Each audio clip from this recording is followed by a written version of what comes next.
di RW 01 ini. Selamat bekerja kepada tim tracer, ini luar biasa. Nanti kalau ada yang positif, dia akan menelusuri kontak erat, lalu kemudian diambil langkah-langkah kuratif atau perawatan.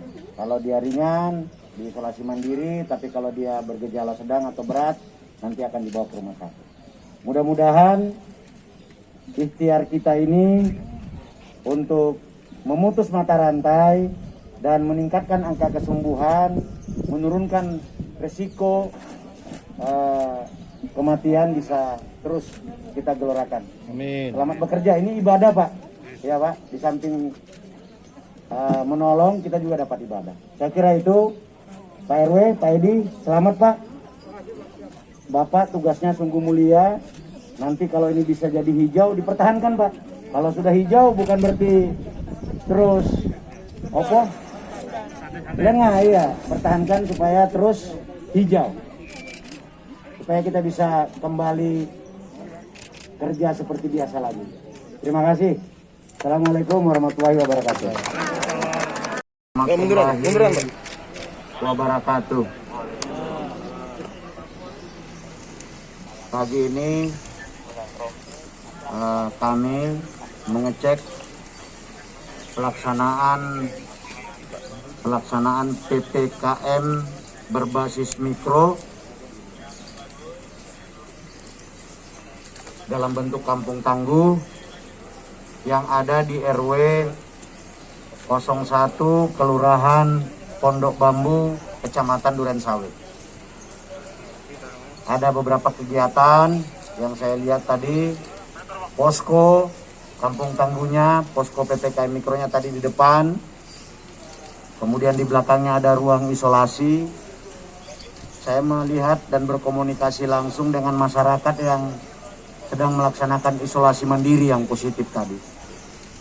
Alhamdulillah mereka melaksanakan isolasi terkontrol oleh tenaga medis dari puskesmas, dibantu oleh gugus tugas dari RW bersama Babinsa dan Ramil, Kapolsek dan Babin Kamtibmas beserta Pak Lurah.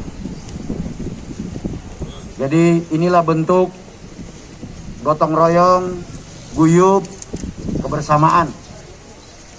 Mudah-mudahan dengan berdirinya kampung tangguh di RW 01 ini bisa menzirokan. Tadi masih ada 2 yang zona merah, RT 06 dan RT 02. Mudah-mudahan dalam 2 minggu ke depan ini bisa dikendalikan. Kemudian hari ini juga saya melihat ada swab antigen gratis yang dilaksanakan oleh masyarakat sendiri, dibantu oleh Polda dan Puskesmas serta dari Polsek dan dari Koramil. Testing ini bertujuan untuk mengetahui jika ada yang positif. Bagi mereka yang positif, kemudian dilakukan isolasi mandiri di tempat yang di depan tadi. Tadi ada yang reaktif 1 orang, langsung di isolasi mandiri, nanti akan dilakukan PCR karena tadi menggunakan antigen, dan langsung dilaksanakan langkah-langkah kuratif ke depan dimonitor oleh tim dari puskesmas. Ini saya kira model PPKM mikro yang ideal. PPKM mikro yang ideal di mana semua masyarakat terlibat dalam melakukan 3T dan melakukan 3M. Insya Allah saya berharap 2 minggu ya, Pak Edi, RW 02 ini, RW 01 ini bisa menjadi zona hijau semuanya RT-nya. Amin. Dengan kebersamaan Pak, guyup, rukun dan sebagainya. Perlu teman-teman ketahui, Kampung Tangguh RW 01 ini diinisiasi dan dijadikan sebagai bapak asuhnya adalah Dirlantas Polda Metro Jaya. Ya. Luar biasa ini Dirlantas ini. Ya Pak ya, Pak Edi ya? Ya. Mudah-mudahan model-model seperti ini Pak Lurah bisa ditiru oleh tempat lain dan dikembangkan oleh Babinsa, Babin Kamtibmas bersama para lurah, sehingga Jakarta cepat terbebas dari COVID-19. Saya kira itu rekan-rekan. Pak, di gedung ini kan kalau Kampung Tangguh sudah berlangsung beberapa bulan belakangan, Ya. di beberapa tempat juga. Hasil di tempat lain seperti apa sih Pak sejauh ini? Kami sudah melaksanakan evaluasi tahap awal. Ada sampai dengan saat ini ada sekitar 837 kampung tangguh. Dari hasil evaluasi awal, saya kasih contoh misalnya di Jakarta Barat. Hasil evaluasinya itu ada 36 RT yang sudah tadinya kasusnya variatif antara 10 sampai dengan 30. Itu sekarang sudah menjadi zero. Karena dilaksanakan 3T berbasis komunitas. Saya kira ini bagus. Kalau semua RW ada kampung tangguhnya dan kemudian 3T dimaksimalkan, testing, tracing, kemudian isolasi mandiri, dan bagi yang bergejala berat kita rujuk ke rumah sakit, saya kira ini angka kesembuhan akan semakin meningkat. Demikian pula kita bisa memutus mata rantai sehingga yang terkonfirmasi juga bisa kita, kasus baru kita bisa turunkan. Mudah-mudahan kalau ini semua berjalan, kasus aktif di DKI Jakarta pelan-pelan bisa terus turun. Ya, sekarang ini kalau nggak salah ada sekitar angka 13.000. Mungkin 2 minggu ke depan kita evaluasi, mudah-mudahan akan terus turun. Ya, itu Mbak ya. Pak, itu yang 837 di Jakarta aja atau di seluruh Indonesia Pak? Enggak, di Jakarta saja.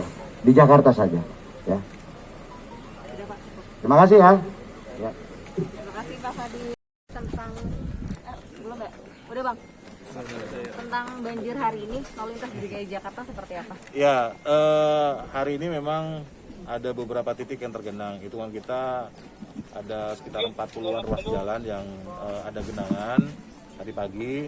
Mungkin beberapa sudah ada yang surut, tetapi yang cukup tinggi itu adalah yang pertama di Tendean, seputar Pondok Karya itu cukup tinggi. Kemudian di Makassar, itu yang Hek, dekat dengan Taman Mini, itu perkembangan terakhirnya tadi coba kita untuk yang sepeda motor kita lewatkan ke jalur tol, kemudian masuk lagi di OVM Kodam. Tapi nanti karena saya masih baru saja di Kampung Tangguh, saya belum melihat situasinya, nanti dari sini ke sana.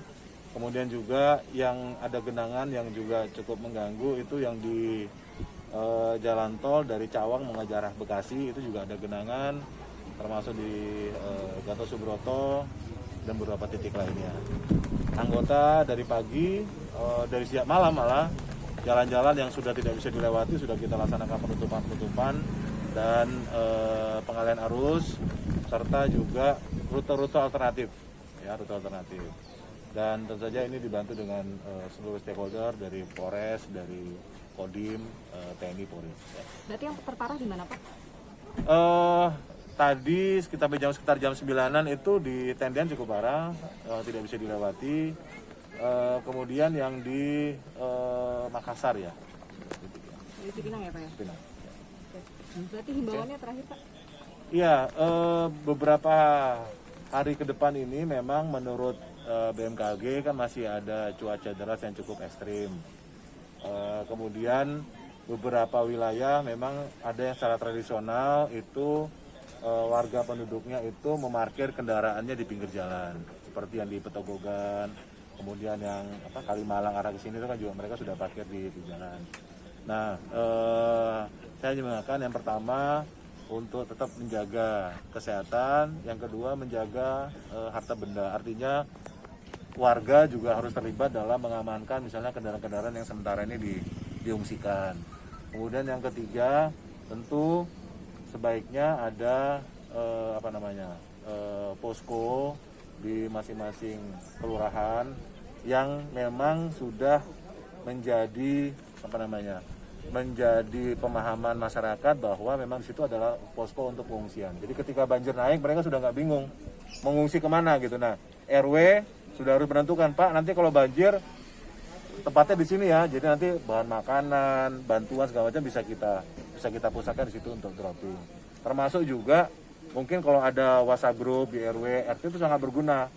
Nah ini yang perlu dibangun kesadaran kolektif supaya misalnya ketika ada yang satu terjebak di dalam nggak bisa keluar, dia masih bisa WA ke temannya, ke siapa supaya untuk minta dievakuasi. Ya nanti pasti ada dari Brimob, dari TNI yang akan, dari Polri yang nanti akan mengevakuasi dengan menggunakan perahu karet untuk kemudian dibawa ke tempat pengungsian.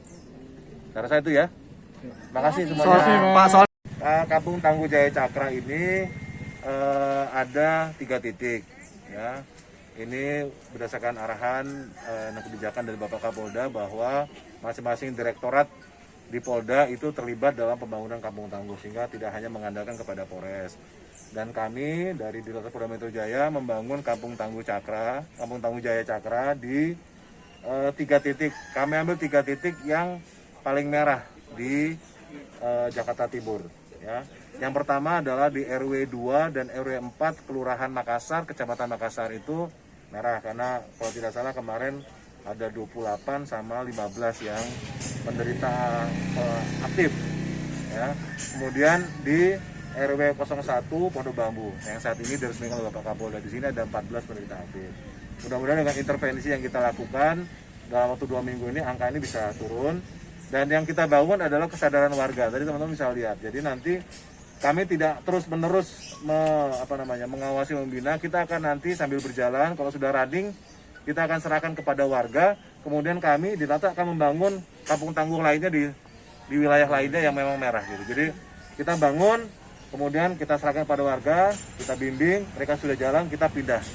Mereka bimbing, jangan kita pindah. Jadi mudah-mudahan dengan demikian semua RW yang merah ini bisa kita intervensi ya. Terima kasih ya.